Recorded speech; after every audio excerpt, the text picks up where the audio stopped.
Saludos amigos y amigas televidentes de La Respuesta. El doctor Marino Vinicio Castillo, el conductor y productor general de este espacio, en esta ocasión nos pidió que los representáramos, que produjéramos esta entrega en razón de que se siente aquejado por una fuerte gripe. Dios mediante estará con ustedes la semana entrante. Hemos escogido un conjunto de temas relacionados entre sí para desarrollarlos en esta entrega de La Respuesta, que tienen que ver con dimensiones que por lo común son poco conocidas, poco analizadas, no solo por el ciudadano común, sino por las propias clases dirigentes, por la clase política de República Dominicana. Podríamos titular el tema de este programa en La Respuesta con el título República Dominicana en el vórtice de muchas tormentas. Así de dramática es la situación en la que nos encontramos. Muchos dominicanos, por lo común, no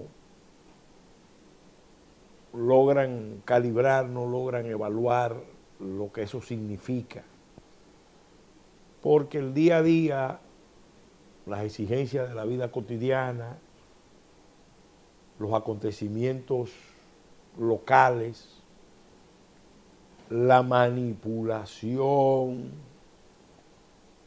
mediática, la desinformación de actores de poder que con deliberación no quieren que el país esté enterado de lo que sucede, y también una buena dosis de incomprensión de la historia, de los procesos antecedentes, determina muchas veces que estemos ubicados en el centro de grandes acontecimientos, pero totalmente ajenos, inconscientes de lo que está pasando y de lo que puede pasarnos. El doctor Castillo, en este programa La Respuesta, tiene una línea muy clara, muy consistente a lo largo de los años de esclarecer, poner el foco en esas dimensiones de la realidad nacional, del acontecer nacional e internacional, y de esas conexiones e interconexiones que se dan entre lo que pasa a nuestro alrededor y lo que pasa localmente. Entonces, en este programa nosotros vamos a trabajar en esa dirección, destacando en primer lugar una declaración que emitimos como organización política esta semana. La Fuerza Nacional Progresista, en una rueda de prensa, dio a conocer un documento que lamentablemente no tuvo mucha difusión en los medios de comunicación, pero que fue muy claro, muy contundente, muy preciso, hablando precisamente de estas realidades que nos envuelven, que nos van atrayendo, que nos van colocando, repito, en el vórtice, en el centro de grandes tormentas. En Haití, que es nuestro estado vecino insular, desde hace ya cerca de un año se viene desarrollando una verdadera insurrección. Esa insurrección ha ido ganando fuerza y tiene que ver con un conjunto de factores estructurales de la realidad haitiana, pero también de intereses de grupos de poder en Haití y de grupos de poder, de actores muy poderosos en el continente y en el mundo, que están incidiendo en lo que está pasando en Haití. En esa declaración, la Fuerza Nacional Progresista destaca que los organismos internacionales y los actores con más poder y responsabilidad están manipulando esa crisis haitiana. Esa crisis haitiana está siendo atizada, está siendo movida, es querida, vamos a decir, estimulada por actores foráneos, obedeciendo a agendas distintas, obedeciendo a propósitos, a objetivos distintos. Pero tanto unos actores como otros saben perfectamente que esa crisis va a extravasarse, va a desbordarse y va a tratar de atraer, envolver a República Dominicana para convertirla ya no en la crisis de Haití, una crisis sin precedente, sino en una crisis insular, en una isla de Santo Domingo con 23 millones de habitantes y por tanto en un conflicto regional, en un escenario de tensiones, de contradicciones regionales.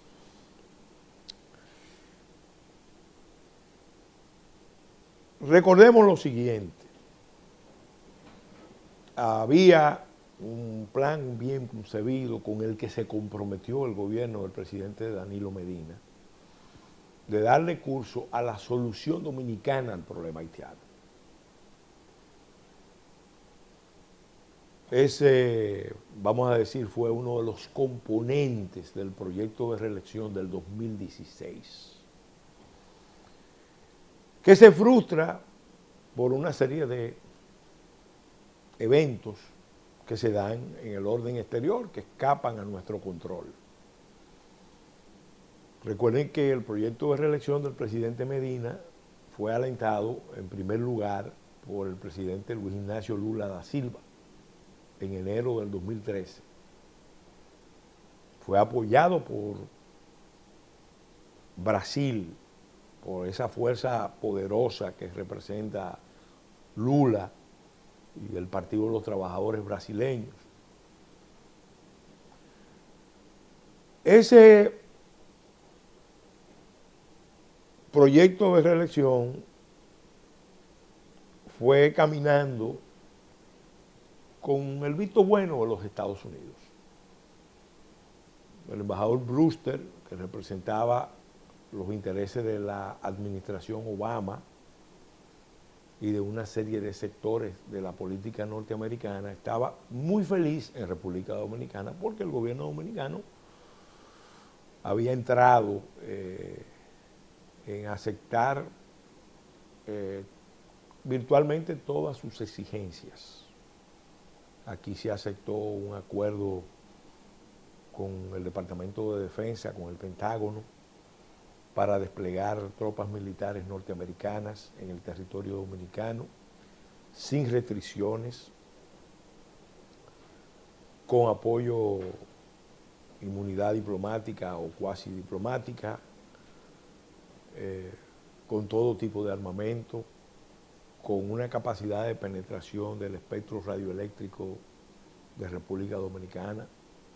Afortunadamente, ese convenio era tan desequilibrado, tan antinacional, tan lesivo a los intereses de República Dominicana, que el Tribunal Constitucional, terminando el mandato del presidente Medina, lo anuló, lo declaró inconstitucional. y no llegó al Congreso. Se suscribieron otros acuerdos que tienen la misma característica o similares rasgos, como el acuerdo de preautorización, que tiene un anexo tremendo, donde República Dominicana acepta someter su política de refugiados, su política de asilo a la vigilancia, tutela, supervisión de los Estados Unidos. Un acuerdo que debió conocerse sin ese tipo de cláusulas. Se aprovechó evidentemente con un interés muy claro de convertir a República Dominicana en país de refugio. Se aprovechó para agregarle ese anexo y eso está pendiente de ser conocido y fallado por el Tribunal Constitucional. Pero también el gobierno, como denunciamos en la Fuerza Nacional Progresista, se comprometió a echar hacia atrás los efectos de la sentencia 168-13, que fue una decisión valiente, responsable del Tribunal Constitucional, basada en un fallo precedente de la Suprema Corte de Justicia del 2005 y que empezó a poner orden en materia de nacionalidad. Entonces el gobierno del presidente Medina, en ese periodo 12-16, se comprometió a partir del 13 a desmontar esa sentencia. Eso definitivamente que empezó a tener contratiempo, empezó a sufrir descalabros importantes cuando termina la administración de Lula y termina la administración Obama y es elegido Trump, no Hillary Clinton. Nosotros en la Fuerza Nacional Progresista hemos denunciado sistemáticamente que nosotros no tenemos problemas de migración, sino un problema internacional.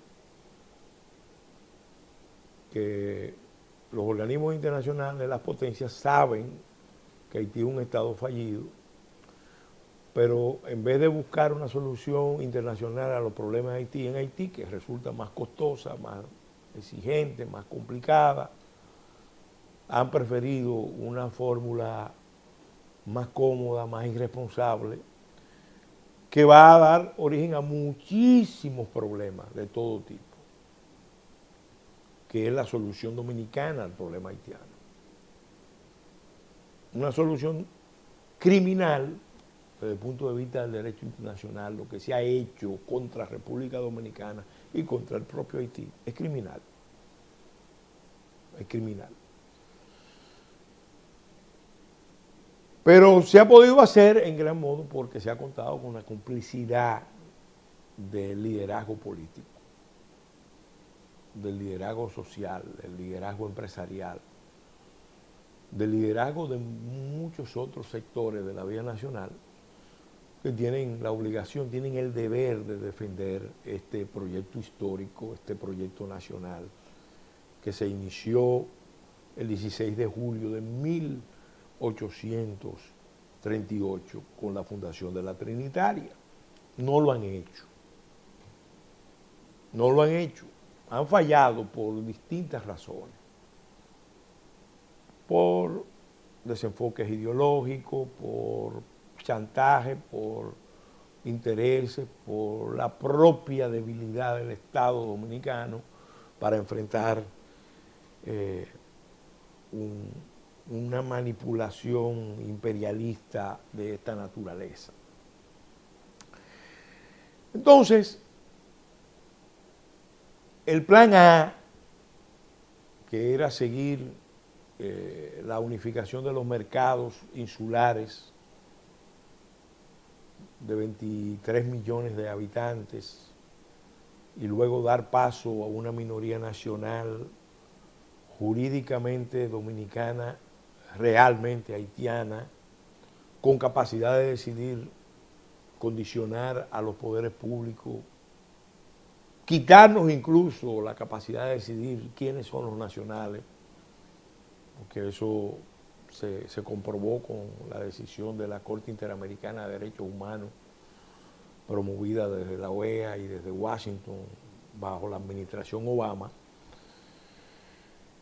Eso se iba a ejecutar partiendo de un gobierno de Hillary Clinton en la presidencia de los Estados Unidos, que fueron los que empezaron a darle con un gran impulso a esa visión en 1993, 94.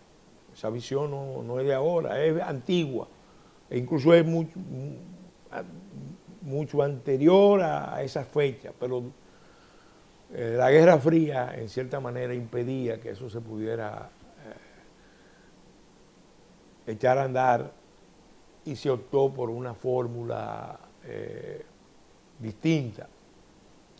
A partir del 94 fueron los Clinton que le dieron ese impulso, porque tienen unos compromisos junto con el Partido Demócrata, con el caucus afroamericano, y el caucus afroamericano a su vez tiene una alianza estrecha con la diáspora haitiana.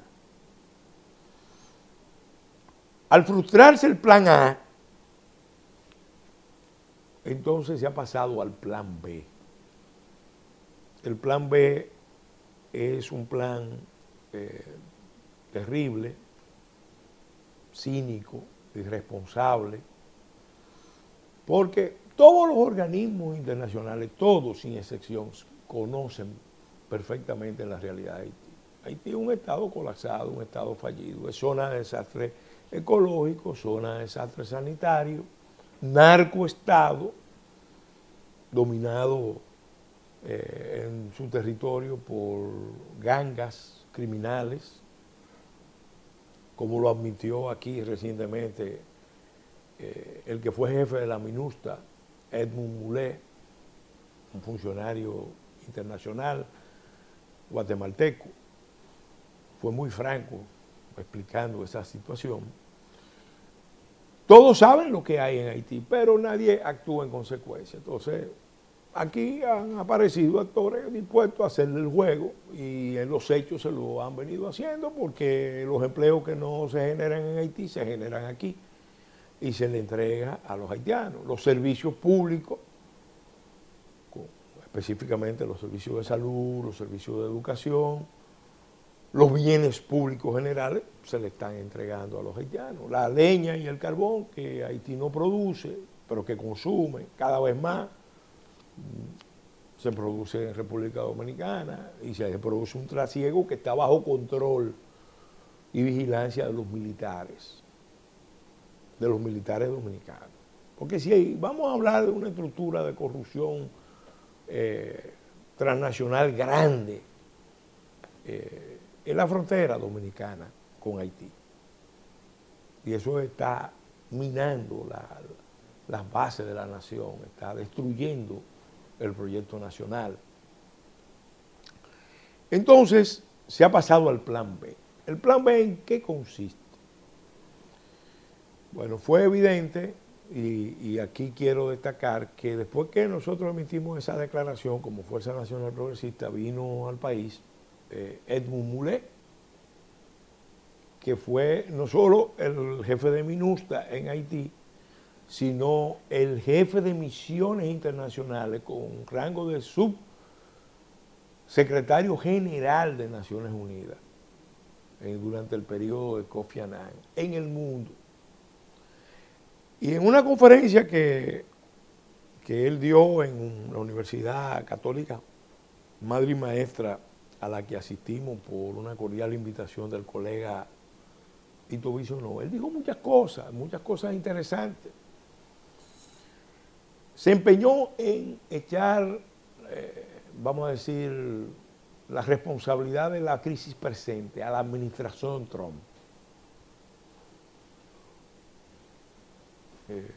Él admitió que se habían hecho 6 misiones en Haití, pero ninguna había tenido mandato ejecutivo. Mandato más allá de mantener mínimamente el orden público.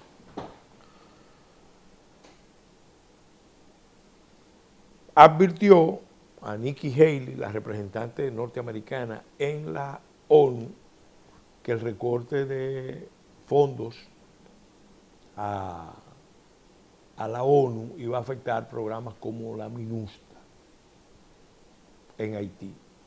Y concretamente que él se opuso al retiro de la MINUSTA en Haití porque sabía que Haití no estaba preparado para quedarse sin el apoyo de una fuerza de estabilización, de una fuerza de seguridad mínima, que reforzara las instituciones como la Policía Nacional Haitiana y el incipiente renacimiento del ejército haitiano. Señor Mulé entiende que la responsabilidad de esta crisis, por tanto, es de la administración Trump, porque tomó esas decisiones sin medir las consecuencias y dijo claramente que donde más se van a reflejar es aquí, en esto que es la tercera frontera de Estados Unidos. Lo que él no dijo es que la crisis es mucho más compleja.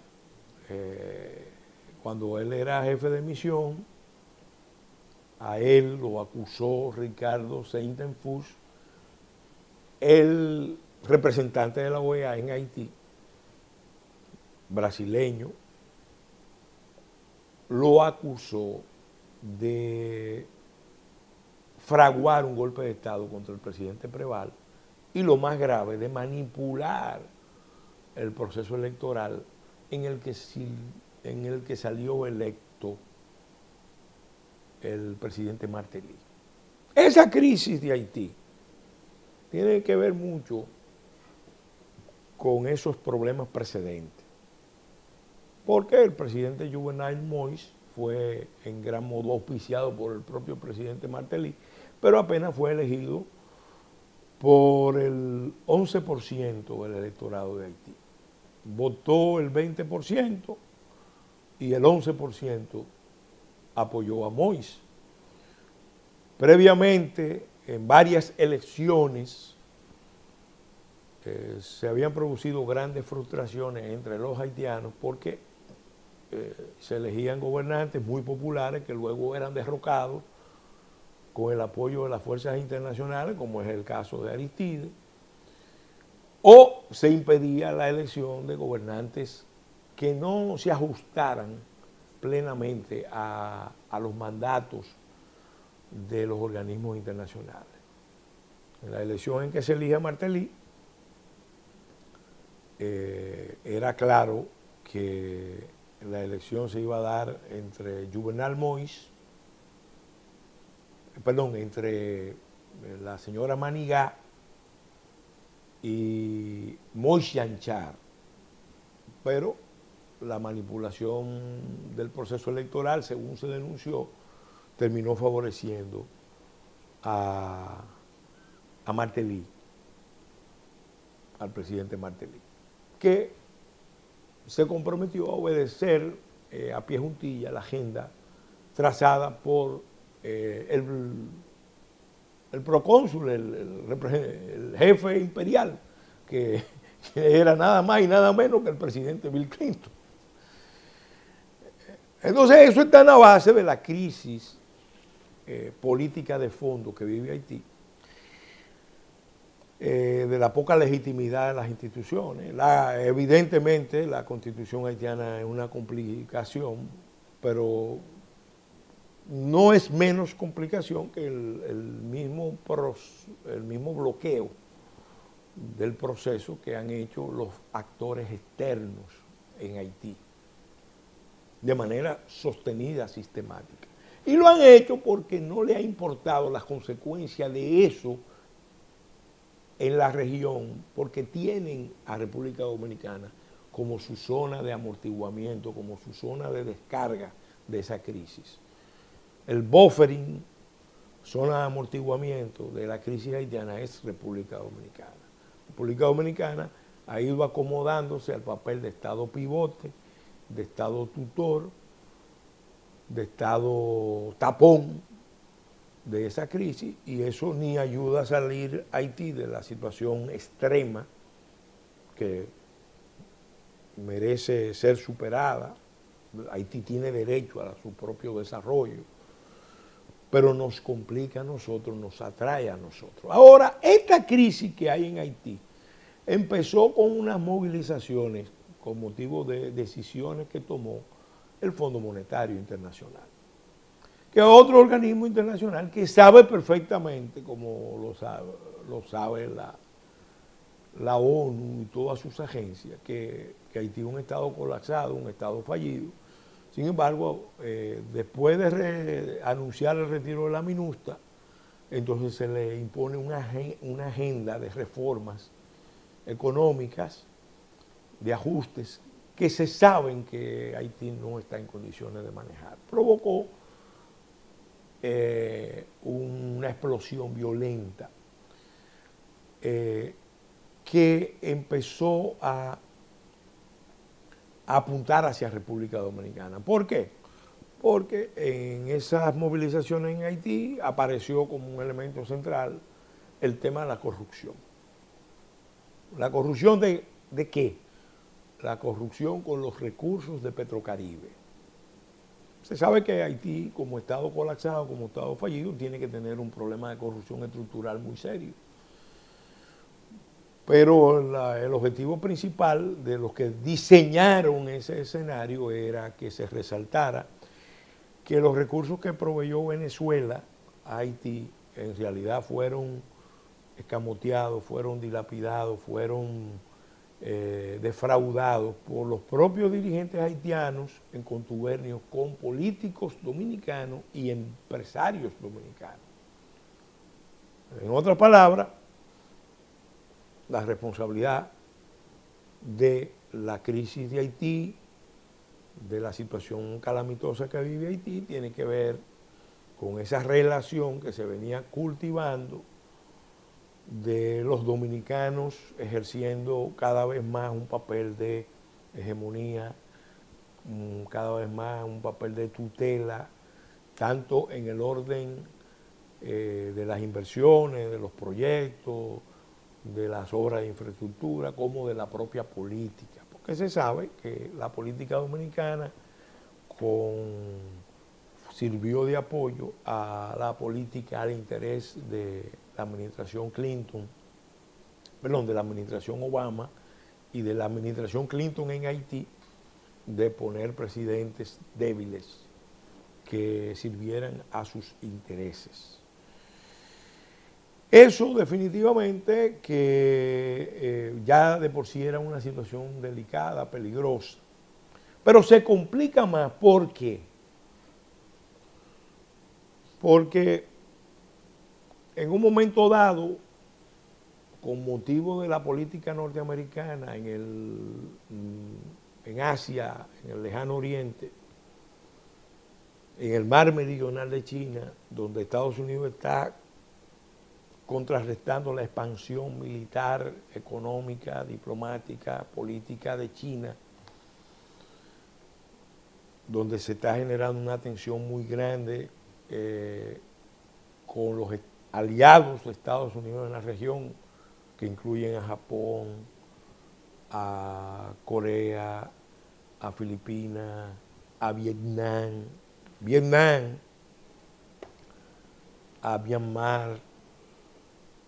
El factor militar de contrapeso es la séptima flota norteamericana frente a una política china que reivindica en contra de las normas del derecho internacional los espacios marítimos del mar meridional de China. Por lo menos esos países alegan que la política de China es una política imperialista que desconoce el derecho internacional del mar. Y hay fallos en Hamburgo cuestionando, en el Tribunal del Mar de Hamburgo, cuestionando la decisión de China, de la política de los 9 trazos. ¿Qué pasa? Que así es que se llama la política de definición de los espacios marítimos, en los que China está construyendo islas artificiales con fines de vigilancia, con fines militares. Entonces, la réplica china a esa tensión se expresa aquí en el Caribe. Vimos entonces como usando lo que llaman diplomacia de chequera, donde los chinos tienen una gran fortaleza, empiezan a lograr que países como El Salvador, como Panamá, como República Dominicana, les retiren el apoyo a Taiwán y establezcan relaciones con China, acepten el principio de una China dos sistemas y pongan fin a una relación. En el caso de República Dominicana eso fue traumático y vergonzoso porque ni se cuidaron la forma, ni se escogieron adecuadamente el momento, las circunstancias, y además las motivaciones tenían mucho que ver con los apremios del gobierno. El gobierno había pedido el apoyo de Brasil, que era su gran aliado, porque cayó preso el presidente Lula, el candidato del PT no tenía posibilidad de ganar, ganó el presidente Bolsonaro, que representa precisamente la negación de la política que se ha seguido en América Latina bajo la influencia del Foro de San Pablo en los últimos 15 años. Pero por otro lado, en Estados Unidos pierde Hillary Clinton, pierden los demócratas y gana Donald Trump, que viene con una agenda totalmente cambiada. Una agenda nacionalista, pero de nacionalismo de gran potencia, en plan de colocar los intereses de Estados Unidos primero, antes que de los organismos internacionales, de revisar toda la política de apoyarse en el multilateralismo para usar un poder, emplear un poder blando y así ejercer hegemonía a nivel mundial. Una revisión de toda la política del multiculturalismo, que en Estados Unidos estaba ya generando una enorme confusión y un gran malestar. En otras palabras, Trump empezó a ejecutar el programa al que se comprometió, que no es más que el de desmontar el enfoque globalista. Frente al enfoque globalista, él elaboró una visión de nacionalismo de gran potencia y eso implica una revisión del papel de Estados Unidos en la globalización y un retiro a posiciones, porque ahí él había anunciado que Estados Unidos se iba a retirar de escenarios en los que nunca debió estar, como es el caso de Irak, como es el caso de Siria. Todavía no pueden decir que se pueden retirar de Afganistán, pero esa ha sido una política que la ha venido haciendo y la ha venido haciendo en una fina concertación con Rusia. Porque Estados Unidos sabe que no puede tampoco salirse de los escenarios internacionales abruptamente, porque entonces las posibilidades de que vengan conflictos regionales con alcances globales son mayores. Entonces, en coordinación con Rusia, se está retirando evidentemente de Medio Oriente. Eso se ve claro en el caso de Siria. Y el manejo de la misma crisis con Irán, de revisar el tratado que firmó la administración Obama con Irán, trajo también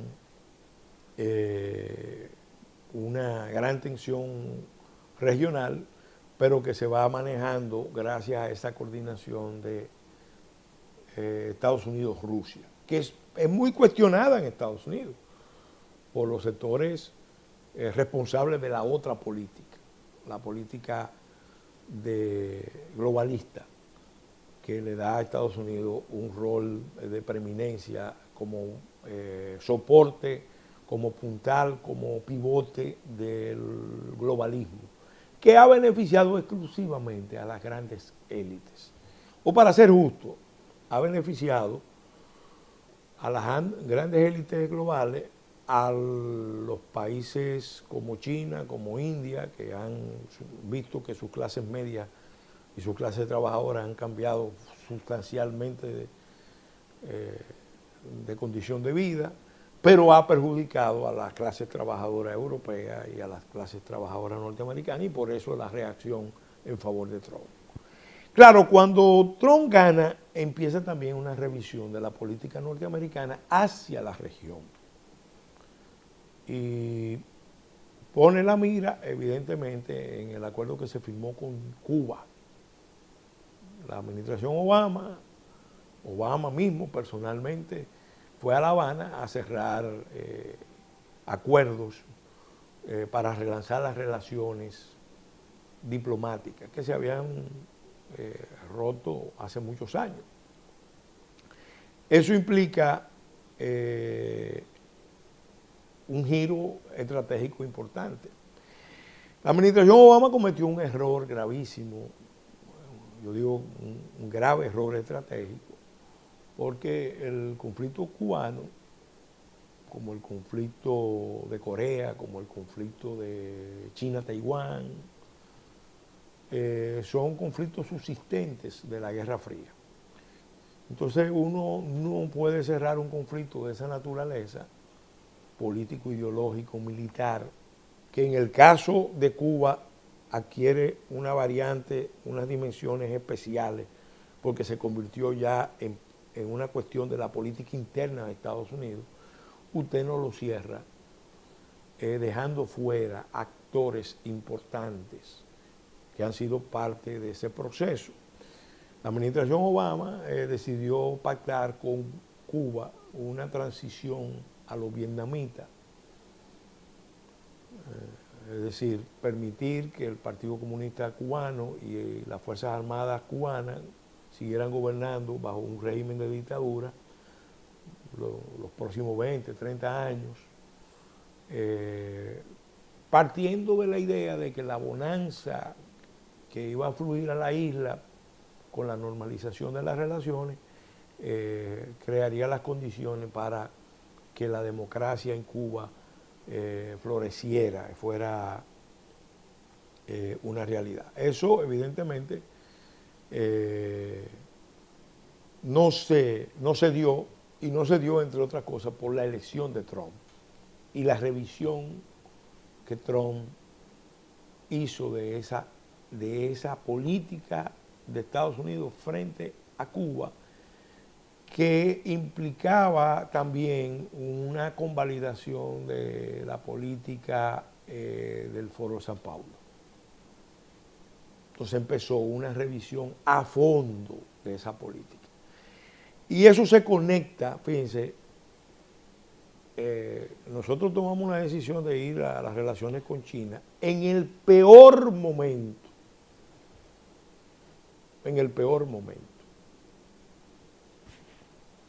porque todo Estado tiene derecho a establecer relaciones con otro Estado. Eso es un elemento que se desprende del principio de libre determinación de los pueblos. Pero en este caso, República Dominicana, apremiado, repito, por la pérdida de un aliado como Brasil y de otro aliado en Estados Unidos. Si Hillary Clinton hubiera ganado, la administración Medina se iba a sentir muy cómoda, muy feliz, porque incluso el proyecto del tercer periodo, el tercer mandato, podía fluir más fácilmente, porque Estados Unidos estaba demostrando que no le importaba que un gobierno se prolongara en el tiempo, que se mantuviera de manera indefinida, porque acababa de firmar un pacto con Cuba y sobre todo porque le estaba resolviendo un problema, un compromiso del Partido Demócrata con la comunidad afroamericana. El presidente Obama en el último discurso que él pronunció en Perú, en Lima, en la cumbre Asia-Pacífico que se hizo en Lima, habló precisamente de ese compromiso de Estados Unidos con la solución del problema haitiano. ¿Con cuál solución? Con la solución insular, la solución a expensas de República Dominicana, la solución más cínica, más manipuladora, abusiva, porque eso implica no solamente resolver los problemas haitianos aquí, ir traspasando a los haitianos aquí a República Dominicana para dar paso eventualmente a la Confederación Quisqueyana o Dominico-Haitiana, sino algo también muy dramático. Ese enfoque implica vaciar a República Dominicana de su mejor recurso humano. Fíjense, si ustedes analizan la cantidad de visas de permanencia que Estados Unidos le ha otorgado a República Dominicana, que lo exaltaba el embajador Brewster, ustedes ven claramente que hay un interés de que los dominicanos se vayan para Estados Unidos, se vayan para Europa, específicamente para España, y se vayan para Canadá. Nuestro mejor recurso humano está saliendo al exterior, como parte de una política de estímulo que está impulsando ese conjunto de actores de la comunidad internacional para resolver el problema haitiano. Ahora el asunto se complicó. Se complicó porque el problema de Haití empezó a interrelacionarse con el problema regional. Ahora resulta que Cuba y Venezuela, por el apoyo que Haití le brinda a Estados Unidos en la OEA, en el TIAR, están alentando la insurrección. El senador Moïse Janchar, la fuerza de Aristide, los grupos más radicales haitianos están trabajando en ese movimiento de carácter revolucionario con apoyo de Cuba y Venezuela. De hecho, se hizo, y la Fuerza Nacional Progresista lo denunció recientemente, una reunión en la comunidad de Papayé, ubicada en la zona de Hincha, que es una zona histórica de Haití, donde han nacido grandes procesos revolucionarios. Ahí se hizo un gran encuentro de las fuerzas de la revolución haitiana, del progresismo haitiano, con fuerzas continentales que vinieron a través de la gran alianza continental de los pueblos a apoyar el movimiento revolucionario haitiano. Y el manifiesto deja claro, lo que ahí se discutió claramente fue una política de confrontación, de revolución para romper los vínculos con Occidente, con Estados Unidos y Europa, porque ellos entienden que en la crisis de Haití, la posición americana y la posición europea han sido responsables de esa desgracia haitiana.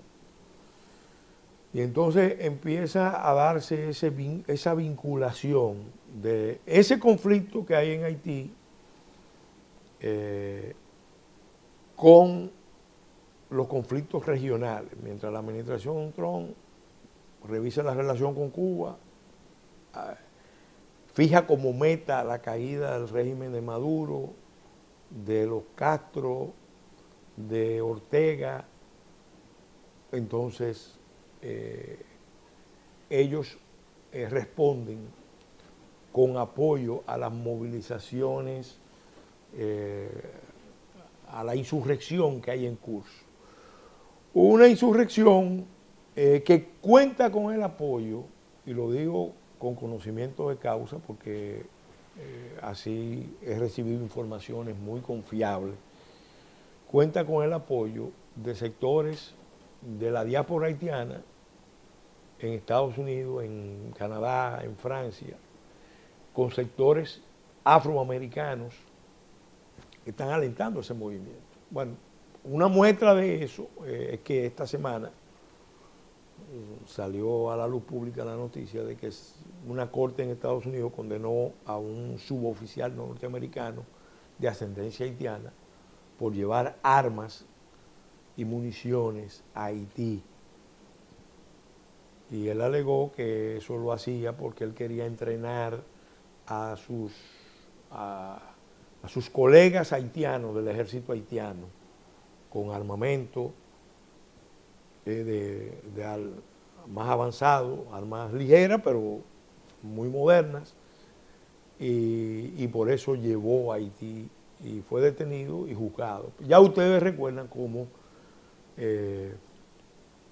hace ya unos meses, en el marco de una protesta, se apresó a un grupo de, vamos a decir, de soldados profesionales que fueron contratados y estaban circulando en Haití con armamento y tecnología, incluso hasta tecnología de drones.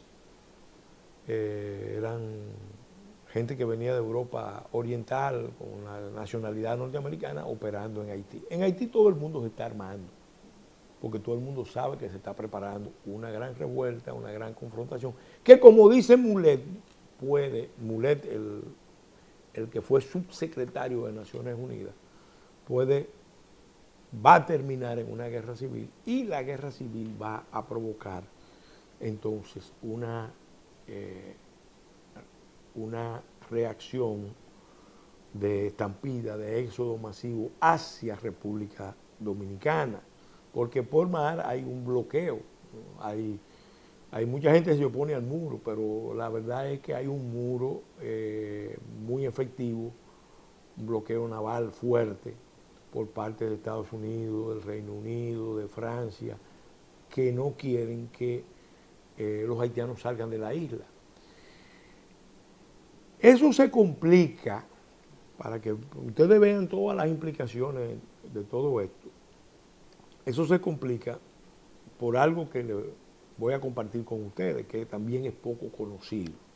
El gobierno dominicano, necesariamente ante la magnitud de los eventos que se ven venir desde Haití,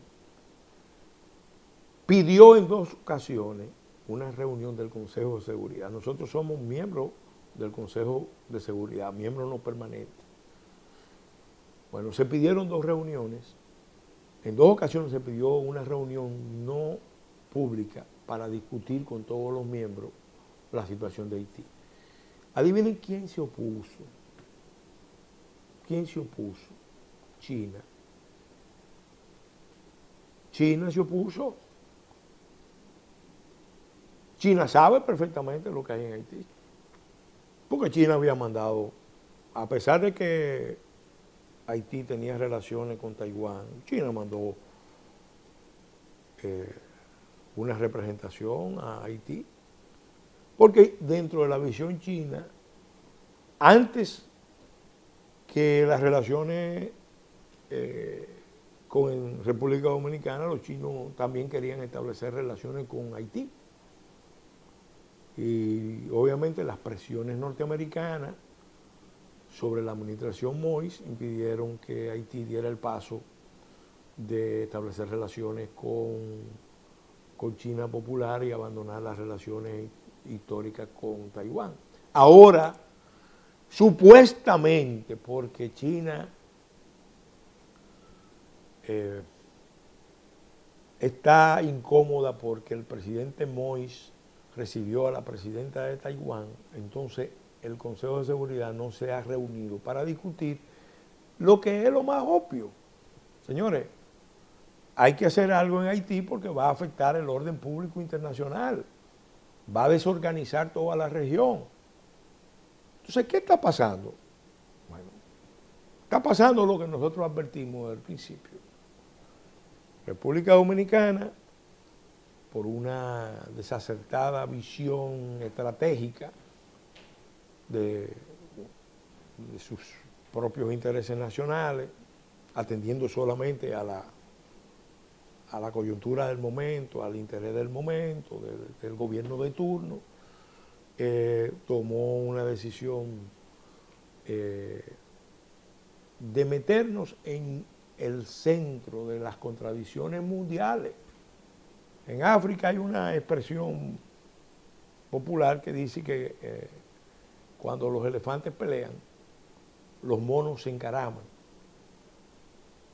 Nosotros aquí, viendo el conflicto, o peor aún, desconociendo la significación del conflicto real que se da entre China y Estados Unidos, que no es comercial, está lejos de ser solo un conflicto comercial. Es una nueva guerra fría que se está librando. Entonces decidimos meternos y ahora estamos atrapados en esas contradicciones. ¿Qué le hemos pedido nosotros a la clase política? Y lo decíamos en esa declaración de la Fuerza Nacional Progresista. La clase política dominicana, especialmente los que tienen más posibilidades de acceder al poder, o los que están ejerciendo el poder, deben actuar con mucha responsabilidad, con mucho cuidado, con mucha conciencia de qué es lo que está en juego. Tanto el presidente Fernández como Luis Abinader declararon recientemente que Haití es un estado fallido, pero esa declaración, que no tiene precedente, no es una simple frase. Ellos tienen que derivar consecuencias de esa expresión. Porque si Haití es un estado fallido, nosotros no tenemos un problema de migración, nosotros tenemos un problema internacional con implicaciones de seguridad nacional e internacional. Y como tal debe ser tratado. Y la política del Estado dominicano en el orden exterior e interior tiene que estar en sintonía con esa nueva conceptualización del problema. Al presidente Medina, ¿qué le hemos pedido? Que actúe como jefe de Estado. Lamentablemente, las contradicciones internas en el partido de gobierno lo están arrastrando a él a jugar un rol triste, penoso, que en la historia dominicana ha sido catastrófico. Vamos a decir que el espíritu de Desiderio Arias, que es el espíritu de la pequeña política, no de la política de Estado, se ha apoderado del gobierno del presidente Medina, y el presidente Medina, en vez de jugar su rol de jefe de Estado, está jugando el rol de jefe de facción partidaria. Eso le puede traer a la República Dominicana una gran catástrofe, un nuevo derrumbe. El derrumbe es el título de la obra de García Godoy sobre la primera intervención norteamericana. Nadie se confunda con los escenarios internacionales que tenemos. Si aquí generamos un estado de ingobernabilidad, de ruptura del orden institucional, y hay actores que están trabajando para eso, interna y externamente, entonces vamos a ver la isla de Santo Domingo intervenida. Y obviamente un conflicto que puede que aproveche fundamentalmente a otros actores de la región, como caso Venezuela, como caso Cuba. Cuidemos nuestros intereses porque nadie va a cuidar de nuestros intereses. Somos nosotros los dominicanos los que tenemos el deber, la obligación ineludible de responder por el proyecto trinitario, por el proyecto duartiano, por el proyecto restaurador. Y ahí la Fuerza Nacional Progresista estará en primera línea de combate. Muchas gracias a todos ustedes. Hasta la semana entrante, en que Dios mediante estará con ustedes el doctor Marino Vinicio Castillo.